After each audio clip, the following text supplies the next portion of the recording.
من ذهب.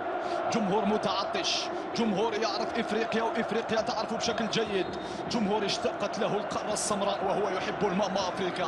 طلع من رياض بودابوز مباشره لاغريب داخل منطقه الجزاء، التغطيه من امام. لم يكن يتوقع بان الخساره ستكون بالثلاثه فوق ارضيه ميدانه. يعود الى الجانب الايمن، التوزيع داخل منطقه الجزاء لبعد ياتي من جانب الدفاع التونسي. للحظات استعيدت من قبل هجوم الشبيبه. مخالفه نعم واضحه لمصلحه فريق شبيبه القبائل بعد التدخل في الكره الماضيه. على هذا المزعج، على هذا المتالق، تنفذ بشكل قوي والدفاع يتدخل من قبل. تلعب رميه التماس الى الامام. اللاعب اللي يلعب معاه في قلب الهجوم اليوم اسمه كادي المنستير التونسي. اليوم يلعب مباراة خاصة برفقة زملاء السابقين. كرة أمامية لمصلحة الاتحاد المنستيري، عادت في منطقة، عادت للشبيبة، لمسات قصيرة بودابوز، التمريرة البينية والانطلاق من هناك لمصلحة تسير المباراة بالشكل اللازم. كرة أمامية باحثة عن المهاجم غادياغا، والكرة تتحول إلى ركلة مرمى لدفاع فريق القبائل. فخر الدين بن يوسف واحد من لاعبي الخبرة والتجربة، بلمسات قصيرة قطعت الكرة، تعود يوسف حرش مجددا يلعب الكرة الأمامية بلمسة في المنتصف. مرة الخطير مسعود بلمسة، هي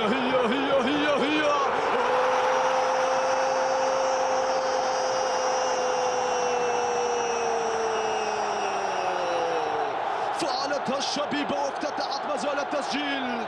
قلنا في البدايات هي العب يا الزعيم العب. هل تعرفون ما معنى الزعيم؟ إذا جلس على كرسي الصدارة من الصعب أن تزيحه.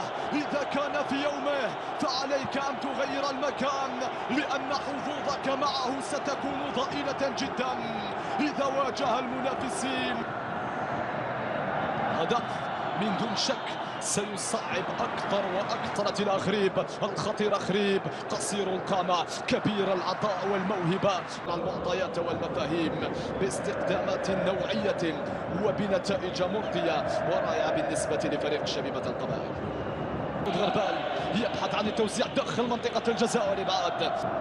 اللمسة الآن باتجاه المهاجم غادياغا، يحاول اللحاق على هذه الكرة وحالة تسلل واضحة على غادياغا في اللقطة الماضية. تترك وتنفذ بالشكل اللازم داخل منطقة الجزاء من قبل البادي قنوني، وتحولت إلى ركلة مرمى لمصلحة عناصر فريق شبيبة القبائل.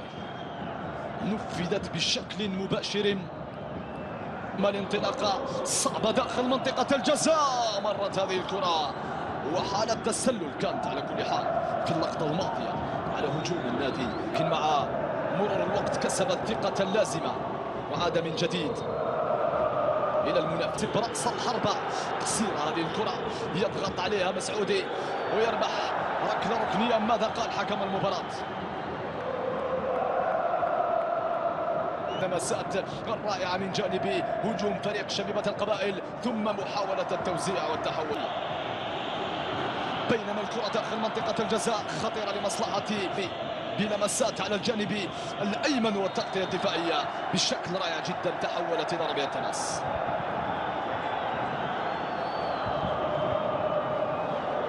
يبقى خطير الفريق التونسي، مقابل واحد داخل منطقة الجزاء، تنفذ خطيرة بالرأس وهدف التعادل.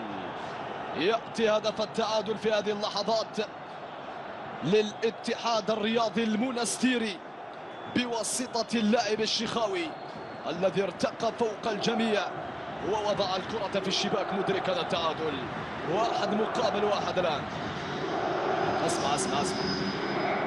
اسمع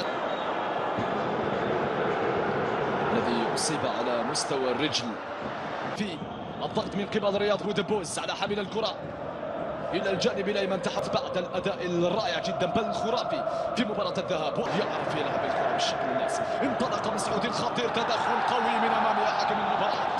هنا البطاقة الصفراء من دون شك فعلا على المدافع التونسي بعد بعد التدخل القوي جدا والزائد على اللزوم امام الخطير جدا بلال مسعود. دبوز يحضر، اين هي التسديده قويه خطيره داخل منطقه الجزاء، وضعيه تسلل لمصلحه دفاع فريق الاتحاد الرياضي المنستيري، سواء توجت بها فريق لبوجمعه بلمسه مع حميدي في وسط الميدان. بابكر صار، دبوز استقبال رائع لمصلحة هجوم فريق شبيبة القبائل. مسعودي يحاول التوغل ولكنها قطعت من أمامه لتتحول في هجمة معاكسة لمصلحة الفريق التونسي بواسطة المهدي قنوني.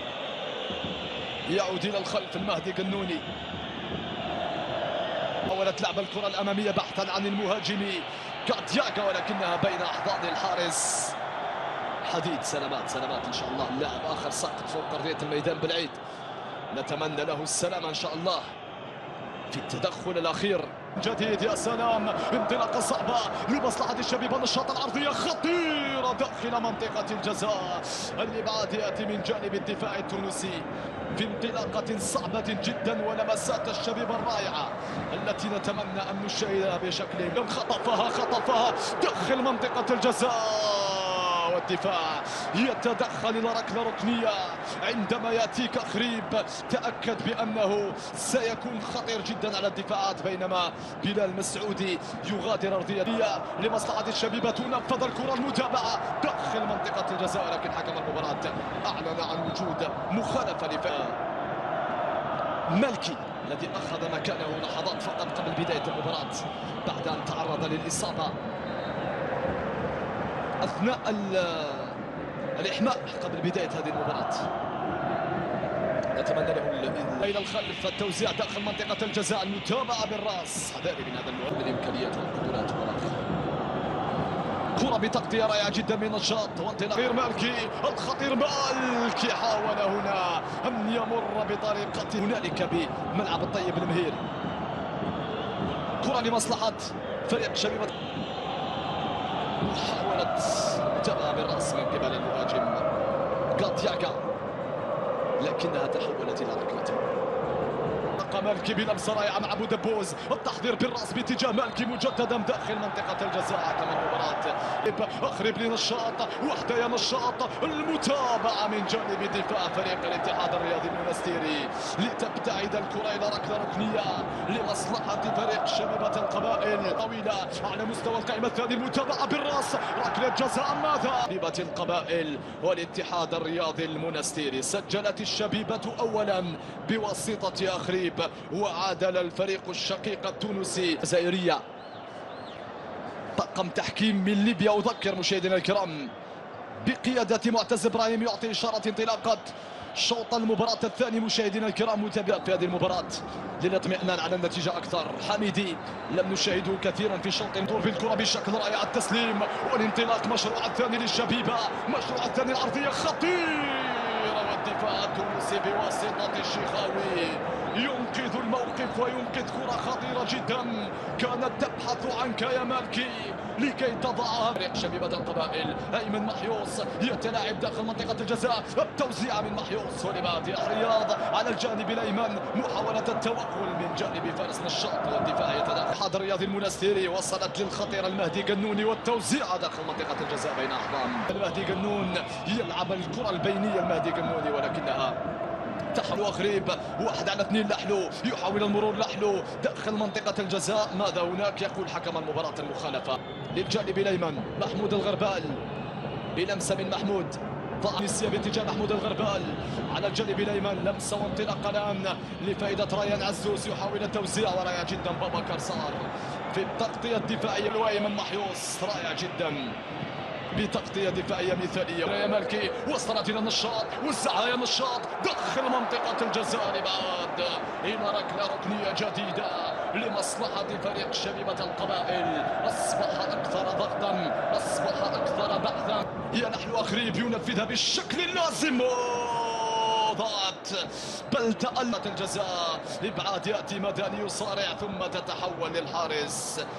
انطلق الخطير، انطلق السريع، انطلق المبدع، انطلق المبدع، وصلت لمالكي. اضرب يا مالكي، اضرب يا مالكي، التحضير الثاني. لا لا لا لا لا لا لا لا لا لا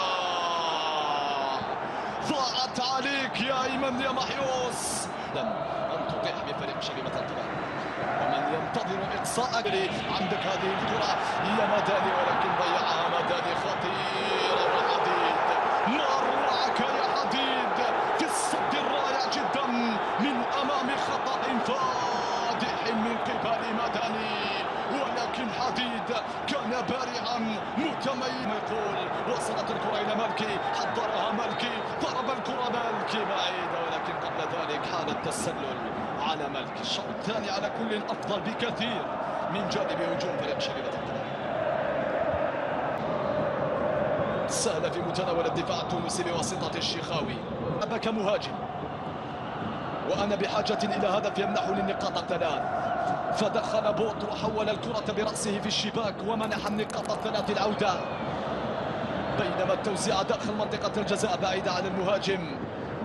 كادياكا للبديل إبراهيم سويسي يحاول على الجانب الأيسر التوغل ثم التوزيع، ولكنها بين أحضان بمرور سليم مسك من القميص. ماذا يقول حكم المباراة؟ يأمر بمواصلة اللعب في اللقطة الماضية ويعتبر أن اللقطة عادية. للحارس حديد، يا سلام على مراوغة حديد، يقول سأنقذكم وأصد الكرات وسأراوغ أيضا.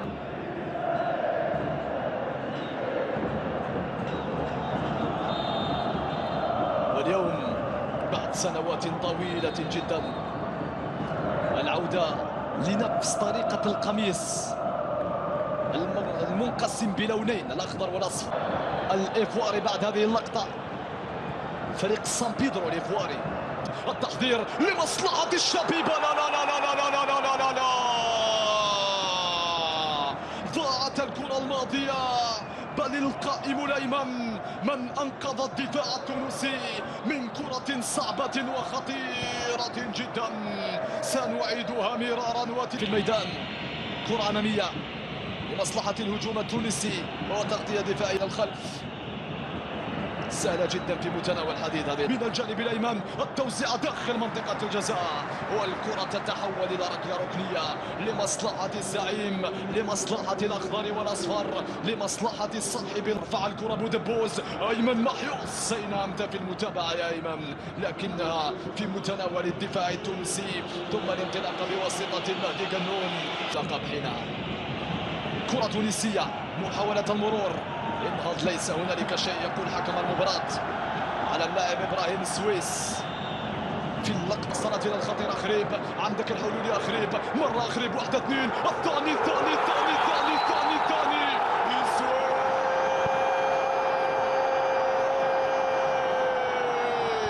يسوي والسين يتربح ثلاجياسكا. الهدف الثاني لشبيبة القبائل بشكل رائع بطريقة مميزة. الثاني للزعيم، الثاني لشبيبة القبائل، الثاني الذي بحثنا عنه مطولا وجاء في نهاية المطاف لمصلحة فريق شبيبة القبائل بطريقة رائعة.